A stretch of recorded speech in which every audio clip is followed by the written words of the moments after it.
কবিতা খুঁজে পাওয়া, কলমে সুমনা পাল মুখার্জি। মেঘ ভাঙা রোদ্দুরের মতো কথা দিয়েছিল অনুপম, বেলতলার মাঠে আসবে বলে। সময়টা ছিল সঠিক 4। সে 4 আর বাজেনি, ঘুমিয়ে গেছে পাড়া। ভোরের সূর্য উঠেছে তাড়াতাড়ি, পড়তে পড়তে বেলা গেছে বয়ে। বহু বছর পর কেউ মনে রাখেনি, সেদিন ছিল ঝকঝকে পূর্ণিমা, চাঁদনি রাত, সঠিক 8। কাছে আসার প্রতিশ্রুতি ছিল, ভাগ্য সাথে ছিল না।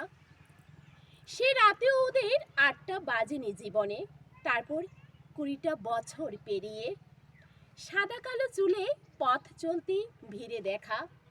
এতদিন পরও চেনা গেল, চোখে চোখ রেখে কথা হলো।